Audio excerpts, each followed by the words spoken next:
ಇವತ್ತು ಬಹಳ ವೇಗದಲ್ಲಿ ಓಡುತ್ತಿರೋ ಸುದ್ದಿ ಏನಪ್ಪ ಅಂತ ನೋಡಿದರೆ ಅದು ಅನಂತಕುಮಾರ್ ಹೆಗಡೆಯವರ ಹೇಳಿಕೆ. ನಿಜವಾಗ್ಲೂ ಅನಂತಕುಮಾರ್ ಹೆಗಡೆ ಏನಂದರು? ಸಂವಿಧಾನವನ್ನು ಬದಲು ಮಾಡಲಿಕ್ಕೆ ಅನಂತಕುಮಾರ್ ಹೆಗಡೆಯಿಂದ ಸಾಧ್ಯನಾ, ಅಥವಾ ಅವರ ಹೇಳಿದ ಹೇಳಿಕೆಯನ್ನು ತಿರುಚಲಾಗಿದೆಯಾ ಎಂಬುದರ ಚರ್ಚೆಯನ್ನು ಮಾಡೋಣ ಸ್ನೇಹಿತರೆ. ನೀವು ನೋಡ್ತಾ ಇದ್ದೀರಾ ಧ್ವನಿವಾಹಿನಿ. ಇದು ಜನಪರ ಧ್ವನಿ, ಜನಸಾಮಾನ್ಯರ ಧ್ವನಿ. ಅನಂತಕುಮಾರ್ ಹೆಗಡೆ ಮೂಲತಃ ಸಿರಸಿಯಲ್ಲಿ ಹುಟ್ಟಿದ ಇವರು ಈವರೆಗೂ 6 ಬಾರಿ ಉತ್ತರ ಕನ್ನಡ ಕ್ಷೇತ್ರದಿಂದ ಸಂಸದರಾಗಿ ಆಯ್ಕೆಯಾಗಿದ್ದಾರೆ. ಇವರ ಭಾಷಣದಿಂದ ಅದೆಷ್ಟೋ ಅಭಿಮಾನಿಗಳನ್ನು ಸಂಪಾದಿಸಿದ್ದಾರೆ. ಹಿಂದುತ್ವದ ರಾಜಕಾರಣ ಮತ್ತು ರಾಷ್ಟ್ರೀಯವಾದಿ ಎನ್ನಿಸಿಕೊಂಡಿರುವ ಇವರು ಆಗಾಗ ಕಾಂಟ್ರವರ್ಷಿಯಲ್ ಸಬ್ಜೆಕ್ಟ್ ಆಗೋದಂತೂ ಖಂಡಿತ ಕಣ್ರಿ. ಇವರು ಮಾತಾಡಿದ್ರೆ ಕಾಂಟ್ರವರ್ಸಿ ಅನ್ನೋ ಜನಕ್ಕೆ ಇವರೊಬ್ಬರು ಬಿಸಿ ಕೆಂಡದಂತೆ ಕಾಣ್ತಾರೆ. ಅನಂತಕುಮಾರ್ ಹೆಗಡೆ ನೇರ ಮತ್ತು ತುಚ್ಛ ನುಡಿಯಿಂದಲೇ ಹೆಸರಾದಂಥ ವ್ಯಕ್ತಿ. ಹಾಗಾದರೆ ಇವತ್ತು ಅನಂತಕುಮಾರ್ ಹೆಗಡೆ ಅದು ಏನನ್ನ ಮಾತಾಡಿದ್ದಾರೆ ಅನ್ನೋದನ್ನ ಸ್ವಲ್ಪ ನೋಡೋಣ ಬನ್ನಿ. ರಾಜ್ಯ ಸರ್ಕಾರಗಳಲ್ಲಿ ನಮಗೆ ಬೇಕಾಗಿರ್ತಕ್ಕಂಥ ಬಹುಮತ ಇಲ್ಲ. ಸಂವಿಧಾನವನ್ನ ತಿದ್ದುಪಡಿ ಮಾಡಬೇಕಾದ್ರೆ ಏನು ಮೂಲಭೂತವಾಗಿ ಸಂವಿಧಾನವನ್ನು ಸಂಪೂರ್ಣವಾಗಿ ತಿರುಚಿತ್ತು ಕಾಂಗ್ರೆಸ್ನವರು, ಅದರಲ್ಲಿ ಬ್ಯಾಡದೇ ಇರೋದನ್ನೆಲ್ಲ ತುರುಕಿದ್ರು. ವಿಶೇಷವಾಗಿ ಇಡೀ ಹಿಂದೂ ಸಮಾಜವನ್ನ ಗಮನಿಸುವಂತಹ ರೀತಿಯಲ್ಲಿ ಕಾನೂನನ್ನು ತಂದಿತ್ತು. ಇದೆಲ್ಲವೂ ಬದಲಾಗಬೇಕಾದ್ರೆ ಈ ಮೆಜಾರಿಟಿಯಲ್ಲಿ ಆಗುತ್ತೆ. ಲೋಕಸಭೆಯಲ್ಲಿ ಕಾಂಗ್ರೆಸ್ ಇಲ್ಲ, ಲೋಕಸಭೆಯಲ್ಲಿ ಮೋದಿ ಅವರು 2/3 ಮೆಜಾರಿಟಿ ಬಂದಿದ್ದಾರೆ, ಮಾಡಲಿ ಅಂತ ಬಿಟ್ಟರೆ ಮಾಡ್ಲಿಕ್ಕೆ ಆಗುತ್ತೆ. ನಮಗೆ ಲೋಕಸಭೆಯಲ್ಲೂ ಮೆಜಾರಿಟಿ ಬೇಕಾಗುತ್ತೆ. ಅನಂತಕುಮಾರ್ ಹೆಗಡೆ ಅವರು ಈ ಹಿಂದೆಯೂ ಕೂಡ ಮುಖ್ಯಮಂತ್ರಿ ಸಿದ್ದರಾಮಯ್ಯನವರಿಗೆ ಅವಹೇಳನಕಾರಿಯಾಗಿ ಮಾತನಾಡಿದ್ದಕ್ಕೂ ಕೂಡ ವಿವಾದಕ್ಕೆ ಕಾರಣರಾಗಿದ್ದರು. ಪ್ರತಿಯೊಂದು ಮಸೀದಿಯಲ್ಲೂ ಈಶ್ವರಲಿಂಗವನ್ನು ಹುಡುಕ್ತೀವಿ ಅನ್ನೋದ ಮಾತಿನ ಮುಖಾಂತರವೂ ಕೂಡ ವಿವಾದಕ್ಕೆ ಕಾರಣರಾಗಿದ್ದರು. ಆದರೆ ಇವತ್ತಿನ ಮಾತಿನ ಪೂರ್ತಿ ವಿಶ್ಲೇಷಣೆಯನ್ನು ಮಾಡಿದಾಗ ಪರ್ಸನಲಿ ನನಗನ್ಸಿದ್ದು ಇದರಲ್ಲಿ ಯಾವುದಪ್ಪ ಕಾಂಟ್ರವರ್ಸಿ ಅಂತ. ಅನಂತಕುಮಾರ್ ಹೆಗಡೆಯವರನ್ನು ಹುಡುಕೊಂಡೇ ಕಾಂಟ್ರವರ್ಸಿಗಳು ಹೋಗುತ್ತಾ ಅನ್ನುವ ಅನುಮಾನ ನನಗೆ ಕಾಡ್ತಿದೆ. ಅನಂತಕುಮಾರ್ ಹೆಗಡೆಯವರ ಮಾತನ್ನು ನೀವು ಸಹ ಕೇಳಿದಿರಿ.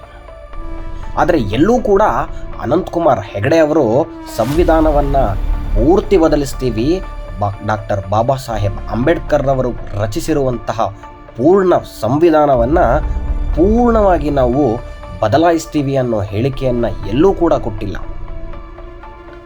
ಆತ ಉಲ್ಲೇಖ ಮಾಡಿದ್ದು ಈ ಕಾಂಗ್ರೆಸ್ನವರು ತುರುಕಿರ್ತಕ್ಕಂಥ ಕೆಲವು ಅಂಶಗಳನ್ನು ಸಂವಿಧಾನದಿಂದ ತೆಗೆಯಬೇಕಾದ ಅವಶ್ಯಕತೆ ಇದೆ. ಆದರೆ ಅದನ್ನು ಮಾಡಲಿಕ್ಕೆ 2/3 ಮೆಜಾರಿಟಿ ಎಲ್ಲ ಕ್ಷೇತ್ರಗಳಲ್ಲೂ ಬರಬೇಕಾಗಿದೆ ಎನ್ನುವ ಹೇಳಿಕೆಯನ್ನು ಕೊಟ್ಟಿದ್ದೇ ವಿವಾದಕ್ಕೆ ಕಾರಣವಾಯಿತಾ ಎಂಬ ಅನುಮಾನ ಇವತ್ತು ಕಾಡ್ತಾ ಇದೆ. ಅನಂತಕುಮಾರ್ ಹೆಗಡೆ ಬಹಳ ಓದ್ಕೊಂಡಿರುವಂಥ ವ್ಯಕ್ತಿ.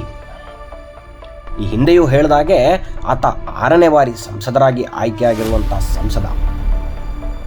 ಆತ ಬಹಳ ಮೆಚ್ಯೂರ್ಡ್ ಆಗಿ ಮಾತಾಡೋದು ಬಹಳ ಇಷ್ಟವಾಗುತ್ತೆ.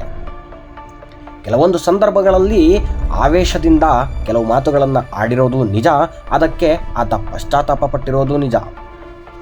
ಆದರೆ ಈ ವಿವಾದ ಏನಿದೆ, ಈ ವಿವಾದದಲ್ಲಿ ಯಾವುದೇ ಅರ್ಥವಿಲ್ಲ ಎನ್ನುವಂಥದ್ದು ನನ್ನ ಭಾವನೆ.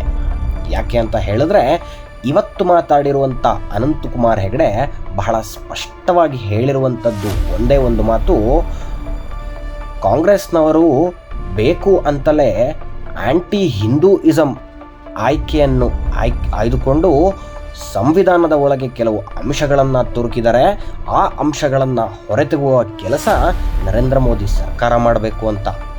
ಆದರೆ ಅಂತಹದನ್ನು ಮಾಡಲಿಕ್ಕೆ 2/3 ರಾಜ್ಯಸಭೆಯಲ್ಲಿ, 2/3 ಮೆಜಾರಿಟಿ ವಿಧಾನಸಭೆಯ ಕ್ಷೇತ್ರಗಳಲ್ಲಿ, 2/3 ಮೆಜಾರಿಟಿ ಲೋಕಸಭೆಯಲ್ಲಿ ಹಾಗೂ ಎಲ್ಲ ರಾಜ್ಯ ಸರ್ಕಾರಗಳಲ್ಲೂ ಮೆಜಾರಿಟಿ ಬಂದಾಗ ಮಾತ್ರ ನಾವು ಅಂತಹ ಕೆಲಸಗಳನ್ನು ಮಾಡಬೇಕು ಅಂತ ಅನಂತಕುಮಾರ್ ಹೆಗಡೆ ಸ್ಪಷ್ಟವಾಗಿ ಹೇಳಿದರು. ಇದನ್ನೆಲ್ಲ ಗಮನಿಸ್ತಾ ಹೋದರೆ ಅನಂತಕುಮಾರ್ ಹೆಗಡೆಯವರನ್ನು ಟಿಕೆಟ್ ಕೊಡುವುದನ್ನು ತಪ್ಪಿಸಬೇಕು ಅಂತ ಬಹಳಷ್ಟು ಷಡ್ಯಂತ್ರಗಳು ನಡೆದ ರೀತಿಯಲ್ಲಿ ಬಹಳ ಸ್ಪಷ್ಟವಾಗಿ ಕಾಣ್ತಾ ಇದೆ. ಈ ಹಿಂದೆ ಅನಂತಕುಮಾರ್ ಹೆಗಡೆ ಮಾಡಿರುವಂಥ ಕೆಲವು ವಿವಾದ ಹೇಳಿಕೆಗಳನ್ನು ನಾನು ಕೂಡ ಖಂಡಿಸ್ತೀನಿ. ಅದಾಗಿಯೂ ಅನಂತಕುಮಾರ್ ಹೆಗಡೆ ಏನಾದರೂ ಬಾಬಾ ಸಾಹೇಬ್ ಅಂಬೇಡ್ಕರ್ ರವರು ರಚಿಸಿರುವಂಥ ಕಾನ್ಸ್ಟಿಟ್ಯೂಷನ್ನ, ಸಂವಿಧಾನವನ್ನು ಬದಲಾಯಿಸಬೇಕು ಅನ್ನೋ ಹೇಳಿಕೆಯನ್ನು ಕೊಟ್ಟಿದ್ದರೆ ಖಂಡನೆ ಮಾಡುವುದರಲ್ಲಿ ಮೊದಲ ವ್ಯಕ್ತಿ ನಾನಾಗ್ತಿದ್ದೆ. ಆದರೆ ಇವತ್ತು ಆತ ಹೇಳಿರುವಂಥದ್ದು ಬಹಳ ಸ್ಪಷ್ಟವಾಗಿದೆ. ಇದರ ಹಿಂದೆ ಕೆಲವು ಕೈಗಳು ಕೆಲಸ ಮಾಡ್ತಾ ಇದೆ ಅನ್ನೋದು ನನ್ನ ಭಾವನೆ. ಅನಂತಕುಮಾರ್ ಹೆಗಡೆ